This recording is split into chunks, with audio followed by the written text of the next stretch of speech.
Hi friends, welcome to T-SAT online classes. నేను Giridhar, geography faculty.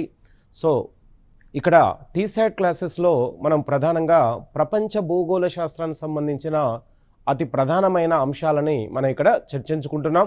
అందులో భాగంగా సముద్ర శాస్త్రము అంటే ఓషనోగ్రఫీకి సంబంధించినటువంటి అంశాలను వివరంగా మనం ఇక్కడ చూస్తున్నాం. అయితే ఇంతకుముందు సముద్ర శాస్త్రం 1వ భాగంలో సముద్రాలకు సంబంధించిన జల భాగాలకు సంబంధించిన అంశాలను వివరంగా తెలుసుకోవడం జరిగింది. ఇప్పుడు సముద్ర శాస్త్రంలోని మరొక అంశాన్ని 2వ భాగంగా ఇక్కడ చూడడం జరుగుతుంది. ఈ 2వ భాగంలో సముద్రంలోని లవణీయత మరియు సముద్ర జలాల ప్రవాహాలకు సంబంధించిన అంశాలను ఈ సముద్ర 2వ భాగంలో మనం ఇప్పుడు చర్చించుకుందాం. రైట్. సో మొదటిది సముద్ర జలాల లవణీయత. లవణీయత అంటే సముద్ర నీటిలో ఉన్నటువంటి ఏవైతే ఉప్పదనం ఉంటుందో ఆ ఉప్పదనానికి ప్రధాన కారణమైనటువంటి సోడియం క్లోరైడ్, మెగ్నీషియం క్లోరైడ్ వంటి ఇతర లవణాలు మరియు ఖనిజాల యొక్క సమూహం వలన నీటిలో కరగడం వలన లవణీయత అనేది పెరుగుతూ ఉంటుంది. రైట్. ఇప్పుడు సముద్ర జలాల ఉప్పదనాన్ని లవణీయత అనే పేరుతో పిలుస్తూ ఉంటారు. రైట్. కొన్ని కోటాను కోట్ల సంవత్సరాల నుంచి భూ ఉపరితలం నుంచి వివిధ మంచినీటితో కూడిన నదులు సముద్రంలోకి ప్రవేశించడం వలన అవి తీసుకొచ్చినటువంటి వివిధ లవణాలు ఆ సముద్ర నీటిలో కలవడం వల్ల లవణీయత అనేది పెరుగుతూ వచ్చింది. Okay, right. ఇక చూడండి, ఇక్కడ లవణీయతని ప్రధానంగా దేంట్లో కొలుస్తారంటే పీపీటీలో కొలుస్తూ ఉంటారు. పార్ట్ ఫర్ 1000 అనే పేరుతో పీపీటీని పిలుస్తూ ఉంటారు. రైట్. దీన్ని ప్రధానంగా ఇంకో సింబల్తో కూడా చూస్తుంటారు. చూడండి, ఇక్కడ స్మాల్ 0 అబ్లిక్ స్మాల్ 2 జీరోలు ఇలా ఉంటే దీన్ని కూడా పీపీటీగానే పిలుస్తూ ఉంటారు. పార్ట్ ఫర్ 1000 జలాలలో, పార్ట్ ఫర్ 1000 సముద్ర జలాలలో ఉన్నటువంటి లవణీయతని పీపీటీగా పిలుస్తూ ఉంటారు. రైట్. అనగా పీపీటీ అనగా 1000 అణువులలో అంటే సముద్రంలో ఉన్నటువంటి 1000 అణువులలో గల లవణాల సంఖ్యను సాధారణంగా లవణీయత అనే పేరుతో పిలుస్తారు. సముద్రంలో సరాసరి ఎంత లవణీయత ఉంటుందంటే 35 పీపీటీగా ఉంటుంది. రైట్. సమలవణీయత అనగా సామాన్యమైన లవణీయత కలిగిన ప్రదేశాలను కలుపుతూ గీయబడ్డ ఊహారేఖనే మనకు ప్రధానంగా సమలవణీయత అంటారు. అంటే ఏదైనా ఒక ప్రాంతంలో ఏదైనా ఒక జలభాగంలో ఇక్కడ ఈ జలభాగంలో, ఈ మధ్య జలభాగంలో, ఈ చివరి జలభాగంలో అన్ని జలభాగాల్లో ఒకే విధమైన లావణీయత ఉంటే దాన్ని సమలావణీయత అనే పేరుతో పిలుస్తూ ఉంటారు. రైట్. ఇక చూడండి, ఇక్కడ లవణీయతను ప్రభావితం చేసే అంశాలు. Affected by which factor? Right. బాష్పీభవనం అంటే ఉష్ణోగ్రత అధికంగా ఉన్నప్పుడు సముద్రం నుంచి నీరు ఆవిరి రూపంలో వాతావరణంలోకి ప్రవేశించినప్పుడు లవణీయత అనేది తగ్గుతూ ఉంటుంది. అక్షాంశాలు సముద్ర మట్టం నుంచి మనకు ప్రధానంగా భూమధ్య రేఖ నుండి ఉత్తర దక్షిణ ధృవాల వైపుకు వెళ్ళే కొద్దీ లవణీయత అనేది ప్రధానంగా ప్రభావితం అవుతూ ఉంటుంది. మంచుగడ్డలు కరగడం వలన, ప్రధానంగా మంచుగడ్డల్ని మంచినీటితో పోలుస్తూ ఉంటారు. అంటే మంచినీరే మంచు రూపంలోకి మారుతూ ఉంటుంది. అలా మంచుగడ్డలు సముద్రంలో కరగడం వలన మంచినీటి యొక్క శాతం పెరుగుతుంది. ఫలితంగా మంచినీటి శాతం పెరగడం వలన లవణీయత అనేది ప్రధానంగా తగ్గుతుంది.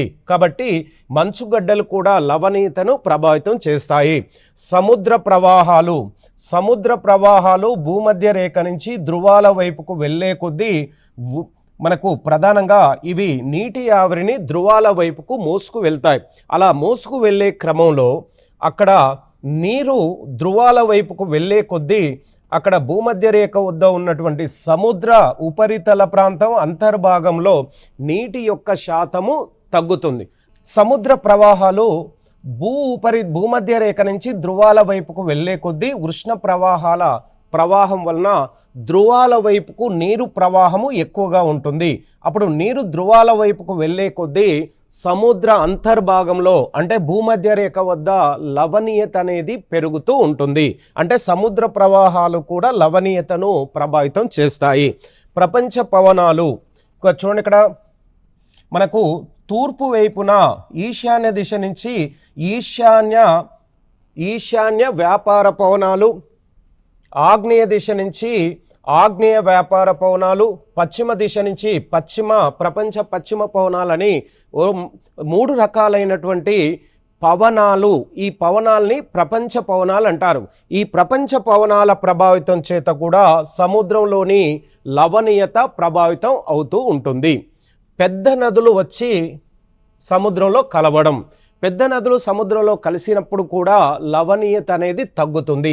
భూపరివేష్టిత సముద్రాలు అంటే చుట్టూ భూభాగం ఉండి మధ్యలో సముద్రం కనుక ఉంటే అక్కడ నీటి యొక్క ప్రవాహం అనేది బయటి వైపుకు వెళ్ళే అవకాశం లేదు. కాబట్టి లవణీయత అనేది ప్రధానంగా పెరుగుతూ ఉంటుంది.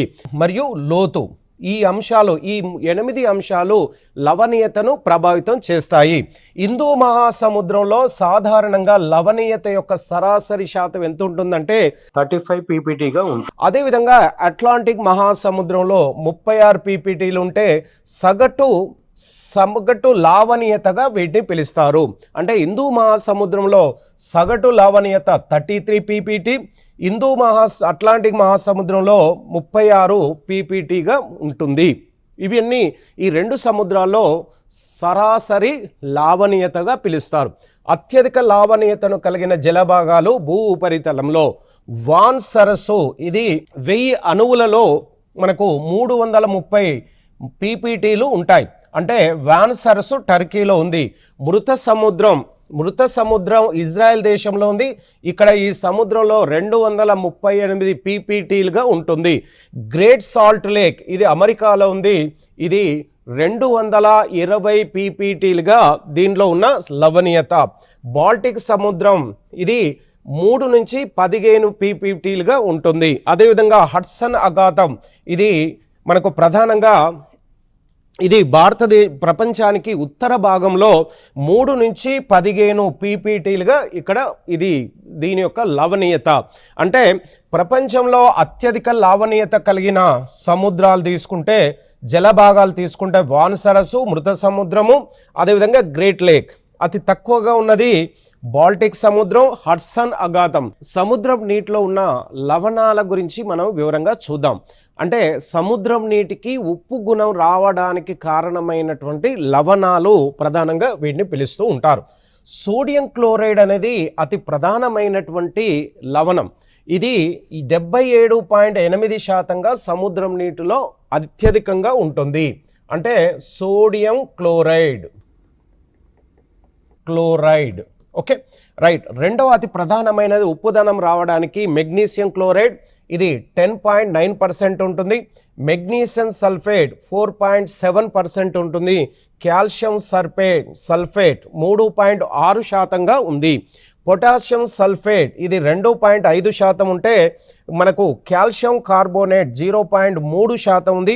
మెగ్నీషియం బ్రోమైడ్ 0.2%గా ఉన్నాయి. ఇవన్నీ కలిస్తేనే సముద్రపు నీటి యొక్క లవణీయతగా పిలుస్తూ ఉంటారు. మహాసముద్రపు రెండవ భాగంలో మరొక అతి ప్రధానమైన అంశం లవణీయత తర్వాత మహాసముద్రపు నీటి కదలికలు. Okay, right. మహాసముద్రపు నీటి కదలికలో మనకు ప్రధానంగా ఏ అంశాలు ఉంటాయంటే భూమధ్య రేఖ నుంచి ధ్రువాల వైపుకు వెళ్ళే కొద్దీ నీటి యొక్క కదలికలు, అదేవిధంగా ధ్రువాల నుంచి భూమధ్య రేఖ వైపుకు వెళ్ళే కొద్దీ సముద్రపు నీటి కదలికలు అనేది 2 రకాలుగా ఉంటాయి. ఆ 2 అంశాలని మనం ఇప్పుడు ప్రధానంగా చూద్దాం. సముద్రపు నీరు 3 రకాలుగా కదులుతూ ఉంటుంది. సముద్రంలో వచ్చే ఎత్తైన అలలు, మధ్యస్థంగా అలలు మరియు తక్కువ ఎత్తులో ఉండే అలలు అనే అంశాలు ఉంటాయి. రైట్. మొదటిది అలలు, వేవ్స్, రెండోది పోటుపాట్లు, మూడోది సముద్ర ప్రవాహాలు. ఇవే కాకుండా భూకంప సమయంలో ఏర్పడే సునామీలు, తుఫాన్ల సమయంలో ఏర్పడే ఉప్పెనల రూపంలో కూడా నీరు కదులుతూ ఉంటుంది. ఈ ప్రధానంగా 5 రూపాలలో సముద్రం నీరు ప్రధానంగా కదులుతుంది. ఒకటి అలలు, రెండవది పోటుపాట్లు, మూడోది సముద్ర ప్రవాహాలు, సముద్ర అంతర్భాగంలో ఏవైతే భూకంపాలు వస్తాయో భూకంపాల ప్రభావితం చేత సునామీలు మనకు ప్రధానంగా వస్తుంటాయి.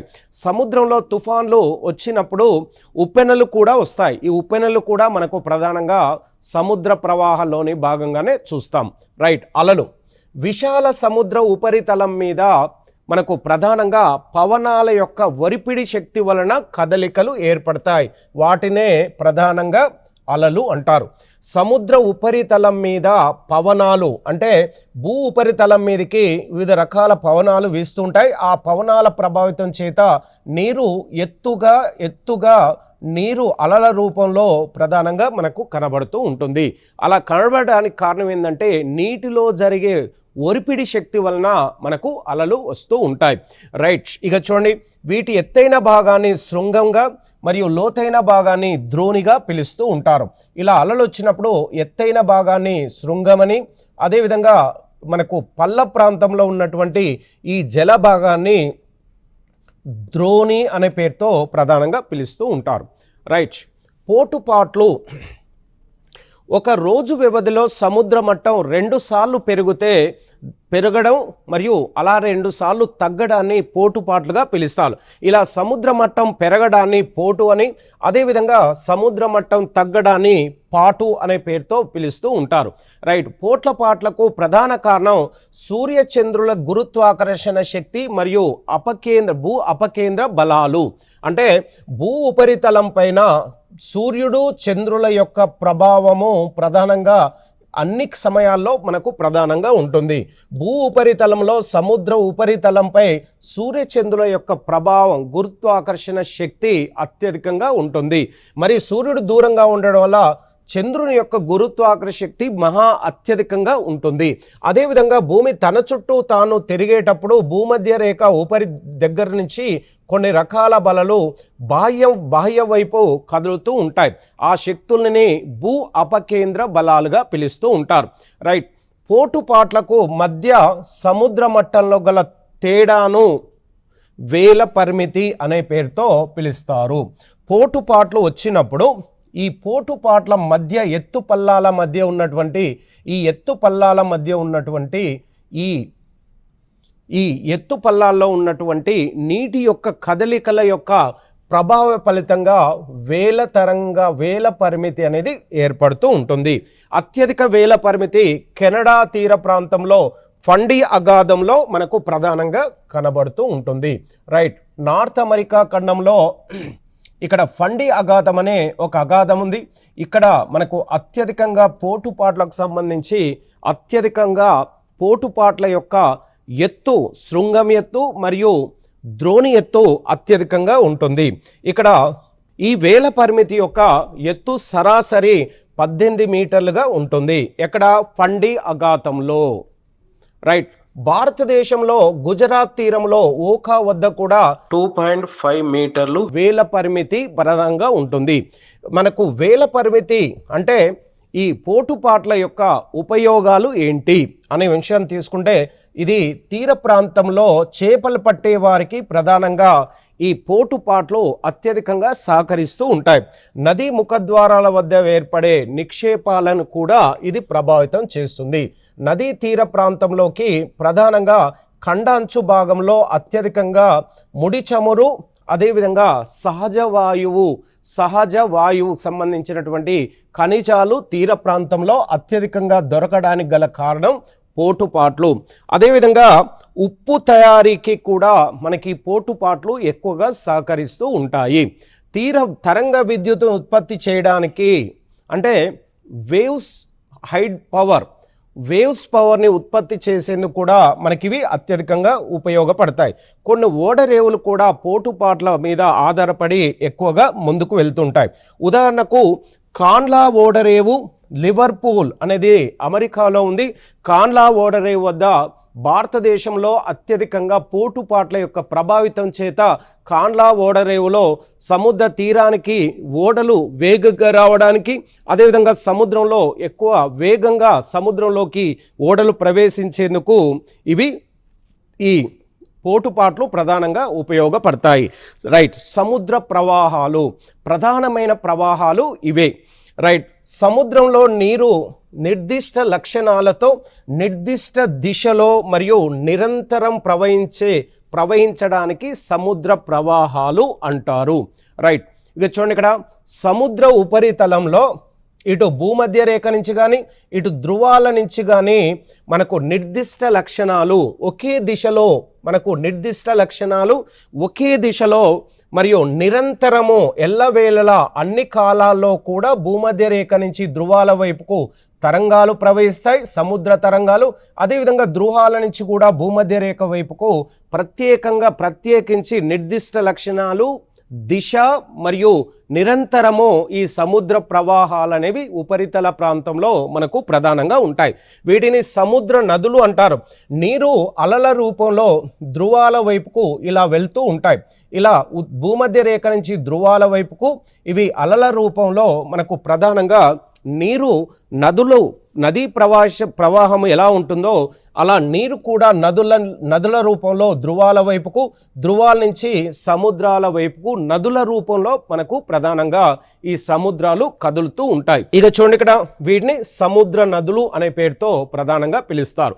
రైట్, ఈ ప్రధానంగా సముద్ర ప్రవాహాలకు గల ప్రధాన కారణాలు తీసుకుంటే ప్రపంచ పవనాలు, భూమి తన చుట్టూ తాను తిరిగేటప్పుడు వ్యాపార పవనాలు తూర్పు నుంచి, అదేవిధంగా పశ్చిమ పవనాలు మనకు ప్రధానంగా పశ్చిమ దిశ నుంచి కదులుతూ ఉంటాయి. ఇవి ప్రధానంగా ఈ ప్రపంచ పవనాలు ఏర్పడడానికి ప్రధాన కారణాలు పవనాలు. అపకేంద్ర బలాలు, భూమి తన చుట్టూ తాను తిరిగేటప్పుడు భూ ఉపరితలం నుంచి కొన్ని బలాలు బాహ్యం వైపుకు అంటే ఈ సౌర వ్యవస్థ వైపుకు ప్రధానంగా కదులుతూ ఉంటాయి. ఇవి కూడా సముద్ర ప్రవాహాలకు ప్రధాన కారణంగా పిలుస్తారు. గురుత్వాకర్షణ బలంలోని తేడా అంటే భూ ఉపరితలం పైన సముద్ర ఉపరితలం పైన గురుత్వాకర్షణ శక్తిలో వ్యత్యాసాలు ఉంటాయి. వాటి ప్రభావితం చేత కూడా ప్రవాహాలు అంటే సముద్ర ప్రవాహాల యొక్క ప్రభావం అనేది ఓసారి ఎక్కువ ఎత్తులో వస్తాయి, మరొకసారి తక్కువ ఎత్తులో వస్తుంటాయి. సౌరశక్తి, సోలార్ ఎనర్జీ అంటే సూర్యుని నుంచి వచ్చే అత్యధిక ఉష్ణోగ్రత ప్రభావం కూడా సముద్రంపై మనకు ప్రధానంగా కనబడుతుంది. ఆ శక్తి ప్రభావితం చేత భూమధ్య రేఖ నుంచి అత్యంత ఎత్తులో అలల రూపంలో నీటి ప్రవాహము ధ్రువాల వైపుకు కదులుతూ ఉంటుంది. అదేవిధంగా మంచుగడ్డలు, స్నో పీసెస్ ఇవి కూడా సముద్ర ప్రవాహాల యొక్క వేగాన్ని ప్రధానంగా నిర్ధారిస్తాయి. ఆ పెద్ద పెద్ద నదులు వచ్చి కలవడం అంటే భూ ఉపరితలం నుంచి పెద్ద పెద్ద నదులు అంటే నైలు నది, అమెజాన్ నది, గంగా నది, బ్రహ్మపుత్ర నదులు సముద్రంలో కలిసే ప్రాంతం వద్ద సముద్రాల యొక్క ప్రవాహం అనేది హెచ్చు తగ్గులనేది ప్రధానంగా మనకు కనబడుతూ ఉంటుంది. రైట్, ఇక్కడ మనకు భూ ఉపరితలంలో ప్రధానంగా 7 ఖండాలు ఉంటాయి. 7 ఖండాల్లో రైట్ ఇక చూడండి, ఇక్కడ 7 ఖండాలు. ఇగో Asia, Africa, North America, South America, Antarctica, ఐరోపా, ఇది ఆస్ట్రేలియా. ఈ 7 ఖండాలకు మధ్యలో జలభాగాలు ఉంటాయి. ఈ జలభాగాలు ఇటువైపు ఉన్న దీన్ని పసిఫిక్ మహాసముద్రం అని, ఇటువైపు కూడా మనకు పసిఫిక్ మహాసముద్రం ఉంటుంది. ఈ మధ్య భాగంలో అట్లాంటిక్ మహాసముద్రం, ఈ మధ్య భాగంలో హిందూ మహాసముద్రం, అదేవిధంగా ఈ 3 సముద్రాల దక్షిణ భాగంలో అంటార్క్టికా మహాసముద్రం, ఉపరితల ప్రాంతంలో కూడా ఉత్తరాన ఆర్కిటిక్ మహాసముద్రం ఉంటాయి. ఈ 5 మహాసముద్రాల్లో ప్రధానంగా మనకు పసిఫిక్ మహాసముద్రం, అట్లాంటిక్ మహాసముద్రం, హిందూ మహాసముద్రంలో ప్రధానంగా ఈ జల ప్రవాహాలనే ప్రధానంగా మనకు ఉంటాయి. పసిఫిక్ మహాసముద్రంలోని ప్రవాహాలు. రైట్, పసిఫిక్ మహాసముద్రంలో ఉత్తర పసిఫిక్ మహాసముద్రం, దక్షిణ పసిఫిక్ మహాసముద్రంలోని ప్రవాహాల గురించి మనం ఇప్పుడు చూద్దాం. ఉత్తర భూమధ్య రేఖ ప్రవాహాల వ్యాపార పవనాల వలన మెక్సికో పశ్చిమాన ప్రారంభమవుతుంది. ఇది ఉత్తర భూమధ్య రేఖ ప్రవాహము మనకు ప్రధానంగా మెక్సికో దేశంలో పశ్చిమాన ప్రారంభమై ఇది ఫిలిప్పీన్స్ దీవుల వద్ద ఉత్తరం వైపుకు తిరుగుతూ ఉంటుంది. ఇవి ఇలా తిరిగే క్రమంలో మనకు అత్యుష్ణ పవనాలు, శీతల పవనాలని రెండు రకాలు ఉంటాయి. అత్యంత శీతల పవనాలు, ఉష్ణ పవనాలు అనే రెండు రకాల పవనాలు. శీతల పవనాలు ధృవాల నుంచి భూమధ్య రేఖ వైపుకు, అదేవిధంగా ఉష్ణ పవనాలు భూమధ్య రేఖ నుంచి ధృవాల వైపు ప్రధానంగా కదులుతూ ఉంటాయి. ఇలా కదిలే క్రమంలో ఉత్తర భూమధ్య రేఖ ప్రవాహము, ఇది చూడండి ఇక్కడ ఇత్తర అంటే మనకు ప్రధానంగా ఇది ఎలా ఉంటుందంటే ఇది north America, South America, Asia, అదేవిధంగా ఆస్ట్రేలియా, ఉత్తర మెక్సికో ఈ భాగం నుంచి నీరు ప్రధానంగా సముద్ర ప్రవాహాల రూపంలో ఇటువైపు నుంచి ఫిలిప్పీన్స్ దేశం వైపుకు నీరు ఇలా కదులుతూ ఉంది. మెక్సికో నుంచి పశ్చిమ వైపుగా మనకు ఫిలిప్పీన్స్కు తూర్పు నుండి ఈ పవనాలు, ఉత్తర భూమధ్య రేఖ పవనాలు ఇలా కదులుతూ ఉంటాయి. ఇలా కదిలే క్రమంలో ఇక్కడ మెక్సికో నుంచి మనకు ప్రధానంగా సముద్ర నీరు వేడి రూపంలో, ఉష్ణ ప్రవాహాల రూపంలో కదులుతూ ఉంటుంది. ఇలా కదులుతున్న ఇవి మనకు ఫిలిప్పీన్స్ దేశానికి అత్యధిక వర్షపాతాన్ని తీసుకువస్తూ ఉంటాయి, ఉత్తరం వైపుకు కదులుతూ ఉంటాయి. రైట్, ఇక్కడ ఫిలిప్పీన్స్ ద్వీపాల నుంచి ఆసియా తూర్పు తీరం గుండా ప్రవహిస్తూ జపాన్ తీరం వద్ద కురోషియో అనే చల్లని ప్రవాహాన్ని ఏర్పరుస్తుంది. చూడండి ఇక్కడ north America, South America, Asia, Australia, ఇలా మెక్సికో నుంచి ఇక్కడ ఫిలిప్పీన్స్ వద్ద ఉష్ణ ప్రవాహాలుగా మారి అదే ఉష్ణ ప్రవాహ మార్గము ఫిలిప్పీన్స్ నుంచి ఆసియా తూర్పు భాగంలో జపాన్ వైపుకు ప్రవహిస్తూ మళ్ళీ జపాన్ నుంచి తూర్పు వైపుగా మళ్ళీ ప్రవాహాలు మళ్ళడం వలన ఇవి శీతల ప్రవాహాలుగా తమ రూపాన్ని మార్చుకుంటాయి. తర్వాత అమెరికా పశ్చిమ తీరం గుండా శీతల ప్రవాహంగా ప్రవహిస్తూ కాలిఫోర్నియా తీరం గుండా కాలిఫోర్నియా ప్రవాహంగా పిలుస్తూ ఉంటారు. ఇక చూడండి ఇక్కడ ఇలా తూర్పు వైపు వస్తూ ఉత్తర అమెరికా ఖండానికి కాలిఫోర్నియా అనే ఇక్కడ ఒక దిశ ఉంది. కాలిఫోర్నియా నుంచి ఇటువైపు కాలిఫోర్నియా శీతల ప్రవాహంగా ఇది తన ప్రభావాన్ని అమెరికా యొక్క అంటే యుఎస్ఏ పశ్చిమ భాగంలో ఎడారి ప్రాంతం ఏర్పడడానికి ప్రధాన కారణంగా కాలిఫోర్నియా తీరం గుండా కాలిఫోర్నియా ప్రభావము ఎక్కువగా చూపిస్తూ ఉంటుంది. రైట్, దక్షిణ పసిఫిక్ మహాసముద్రాలు, ఇంకా చూడండి ఇక్కడ ఇది ఏషియా, ఇది north America, South America, Australia. చూడండి ఇక్కడ ఇది భూమధ్య రేఖకు మెక్సికో నుంచి ఇలా వచ్చి మనకు కాలిఫోర్నియా ప్రవాహంగా మారింది. ఇక్కడ దక్షిణ ప్రవాహము చూడండి, దక్షిణ పసిఫిక్ మహాసముద్రం నుంచి మనకు వేడితో కూడిన పవనాలు ఇలా వస్తూ మనకి ఇక్కడ ఇండోనేషియా దీవులు అంటారు. ఇండోనేషియాకు పశ్చిమ వైపున ఇలా పశ్చిమ వైపు ప్రవహిస్తూ పెరు తీర ప్రాంతం వైపుకు, అంటే ఇక్కడ పెరు తీరం ఉంది దక్షిణ అమెరికా ఖండంలో ఇలా వస్తూ పెరు తీరం వైపుకు ఈ ప్రవాహాలు మారుతూ శీతల ప్రవాహాలుగా ప్రవహిస్తూ ఉంటాయి. ఇలా భూమధ్య రేఖ ప్రవాహము ఇండోనేషియా ద్వీపాల వద్ద చూడండి, ఇండోనేషియా ద్వీపాల వద్ద మనకు ఉష్ణ ప్రవాహంగా ప్రవహిస్తూ తర్వాత దక్షిణం వైపు వెళ్ళి మరియు దక్షిణ అమెరికా ఖండం వైపుకు ప్రవహిస్తూ ఉంటుంది. ఇలా దక్షిణ అమెరికా వైపుకు ప్రవహిస్తూ మనకు ప్రధానంగా ఇది పెరు తీరం వైపుకు కదులుతూ వెళుతూ ఉంటుంది. ఇలా భూమధ్య రేఖ ప్రవాహము ఇండోనేషియా ద్వీపాల వద్ద దక్షిణంగా తిరిగి ఆస్ట్రేలియా తూర్పు తీరం గుండా ప్రవహిస్తుంది. చూడండి ఇక్కడ ఇలా ఫిలిప్పీన్స్ నుంచి దక్షిణం వైపు ప్రవహిస్తూ ఇది ఆస్ట్రేలియాకు తూర్పు వైపు నుంచి ప్రవహించే ప్రవాహంగా దీన్ని పిలుస్తారు. దీన్ని ఉత్తర పసిఫిక్ మహాసముద్రంలో భూమధ్య రేఖ ప్రవాహాన్ని. రైట్, పశ్చిమ ప్రవాహము ఆస్ట్రేలియా నుండి చిలీ వరకు ప్రవహిస్తూ ఉంటుంది. ఇక్కడ ఆస్ట్రేలియా, ఇక్కడ నార్త్ అమెరికా ఇలా ప్రవహిస్తూ తూర్పు వైపుకు ఇక్కడ చిలీ దేశం వైపుకు మనకు ఈ ఆస్ట్రేలియా నుంచి ఉష్ణ ప్రవాహము చిలీ వరకు శీతల ప్రవాహంగా ప్రవహిస్తూ ఉంటుంది. ఇలా శీతల ప్రవాహంగా చిలీ ప్రవాహాల వైపుకు ప్రవహిస్తూ అక్కడ చిలీ ప్రాంతంలో మనకు ప్రధానంగా అత్యల్ప వర్షపాతాన్ని ఇస్తూ మనకు ఆటకామ ఎడారిని ఏర్పరుస్తూ ఉంటుంది. అట్లాంటిక్ సముద్రంలోని ప్రవాహాలు, అట్లాంటిక్ మహాసముద్రంలోని ప్రవాహాలు రెండు రకాలు. మనకు ఉత్తర అట్లాంటిక్ భూమధ్య రేఖ ప్రవాహం అని ఒకటి, మరియు దక్షిణ అట్లాంటిక్ భూమధ్య రేఖ ప్రవాహం అని మరొక ప్రవాహం రెండు ఉన్నాయి. అందులో మనకు ఉత్తర భూమధ్య రేఖ ప్రవాహము ఇక్కడ స్టార్ట్ అవుతుంది. ఉత్తర భూమధ్య రేఖ ప్రవాహము ఇది పశ్చిమ ఆఫ్రికా, ఇది ప్రధానంగా పశ్చిమ ఆఫ్రికా అనే పేరుతో ఇది పిలుస్తారు. పశ్చిమ ఆఫ్రికా నుంచి అట్లాంటిక్ మహాసముద్రంలోని మనకు దక్షిణ అమెరికా ఖండంలోని ఇది మెక్సికో తీరం అంటారు. ఈ మెక్సికో తీరం నుండి మనకు ప్రధానంగా ఈ మెక్సికో తీరాన్ని దాటక ముందే ఇక్కడ కరేబియా సముద్రం అనే ఒక సముద్రం ఇక్కడ మనకు ప్రధానంగా కనబడుతుంది. ఈ సముద్రం నుంచి ఈ ఉత్తర భూమధ్య రేఖ ప్రవాహము ఉత్తర అమెరికా ఖండానికి తూర్పు తీరం గుండా ఇలా ఉత్తరం వైపుకు ప్రవహిస్తూ ఉంటుంది. దీన్నే గల్ఫ్ ప్రవాహం అంటారు. అంటే ఇక్కడ గల్ఫ్ మెక్సికో గల్ఫ్ ప్రవాహంగా అమెరికాకు తూర్పు దిశ నుంచి ఉత్తరం వైపుకు అంటే కెనడా తీరం వైపుకు ప్రవహిస్తూ ఉంటుంది. రైట్, ఇలా మెక్సికో గల్ఫ్ నుండి అమెరికా తూర్పు తీరం గుండా ప్రవహిస్తూ న్యూ ఫౌండ్ ల్యాండ్ వరకు ఈ ప్రవాహము ప్రధానంగా ఉంటుంది. ఇది న్యూ ఫౌండ్ ల్యాండ్ నుంచి ఇది మళ్ళీ తూర్పు వైపుకు తిరుగుతూ ఉంటుంది.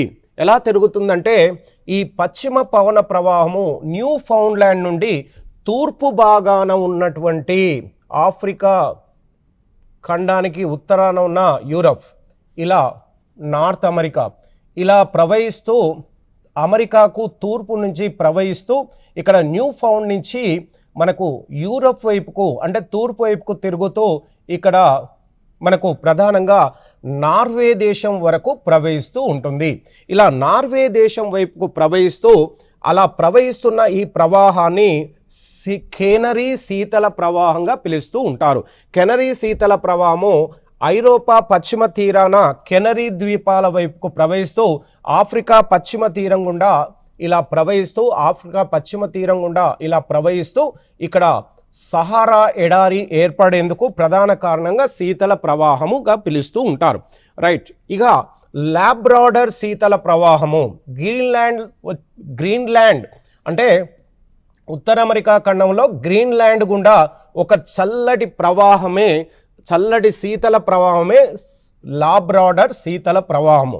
ఓకే, రైట్, దక్షిణ అట్లాంటిక్ మహాసముద్ర ప్రవాహాలు ఇది ఉత్తర అమెరికా, దక్షిణ అమెరికా, యూరప్, ఆఫ్రికా. రైట్, ఇక చూడండి ఇక్కడ దక్షిణ భూమధ్య రేఖ అంటే దక్షిణ అట్లాంటిక్ మహాసముద్రం నుంచి ఇది దక్షిణ అమెరికా వైపుకు అంటే ప్రధానంగా ఇది దక్షిణ అమెరికా ఖండానికి తూర్పు వైపు గుండా ఇలా ప్రవహిస్తూ ఇక్కడ బెంగ్వేలా అనే శీతల ప్రవాహాన్ని ఇది తీసుకువస్తూ ఇటు ఆఫ్రికా దక్షిణ భాగంలో మనకు కాలహరి ఎడారి ఏర్పడేందుకు ప్రధాన కారణంగా బెంగ్వేలా శీతల ప్రవాహంగా పిలుస్తూ ఉంటారు. ఇక్కడి నుంచి బ్రెజిల్ దేశానికి ఉష్ణ ప్రవాహాన్ని తీసుకొస్తూ మరియు దక్షిణ అట్లాంటిక్ మహాసముద్రంలో ఉత్తరం వైపుకు కదులుతూ మనకు సహారా ఎడారి కాలహరి ఎడారిని ఏర్పాటు చేయడానికి ప్రధాన కారణం బెంగ్వేలా శీతల ప్రవాహము.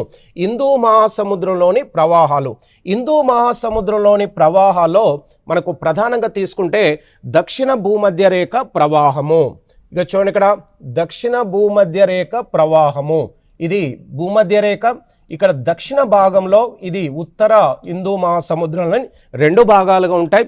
పశ్చిమ ప్రవాహము ఇది దక్షిణాఫ్రికా తూర్పు తీరం గుండా ఆస్ట్రేలియాలోకి ప్రధానంగా ఆఫ్రికా ఇలా ప్రవహిస్తూ దక్షిణాఫ్రికా తూర్పు భాగం నుండి ఇక్కడ ఆస్ట్రేలియాలోని సిడ్నీ వైపుకు తూర్పు ప్రవాహంగా ఉత్తర భూమధ్య రేఖ ప్రవాహము ప్రవహిస్తూ ఉంటుంది.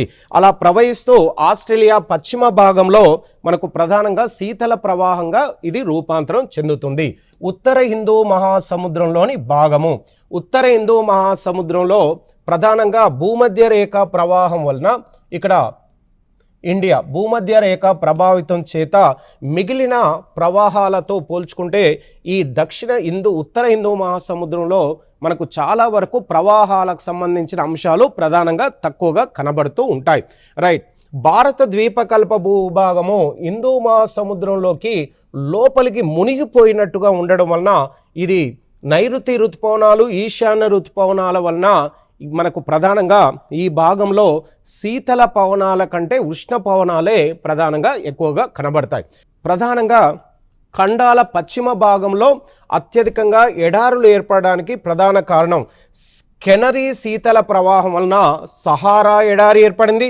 పెరు శీతల ప్రవాహం వలన ఆటకామ ఎడారి, అదేవిధంగా బెంగ్వేలా శీతల ప్రవాహం వలన కాలహరి ఎడారి ఏర్పడింది. Okay right. ఇక చూడండి, ఇక్కడ పశ్చిమ ఆస్ట్రేలియా దేశంలో శీతల ప్రవాహం వలన మనకు ప్రధానంగా ఆస్ట్రేలియా ఎడారి ఏర్పడింది. కాలిఫోర్నియా శీతల ప్రవాహం వలన సోనారన్ ఎడార్లు ఏర్పడ్డాయి. సర్గోసా ఇది ఉత్తర అట్లాంటిక్ మహాసముద్రంలో ప్రధానంగా ఇక్కడ సర్గోసా అనే ఒక మహాసముద్రం ఏర్పడింది. ఈ సర్గోసా అనే మహాసముద్రంలో కరేబియన్ ద్వీపాలకు దగ్గరలో ఉంటుంది. ఈ ఈశాన్య దిక్కున ప్రత్యేకంగా తీరం లేని సముద్ర భాగమే సర్గోసా అంటారు. ఇక్కడ ఎలాంటి సముద్రం యొక్క తీరం భూభాగం కానీ జలభాగం సంబంధించిన ఎలాంటి సరిహద్దు లేకపోవడం వలన ఇక్కడ అట్లాంటిస్ ప్రవాహం వలన ఈ సముద్రం బాగా అభివృద్ధి చెందింది.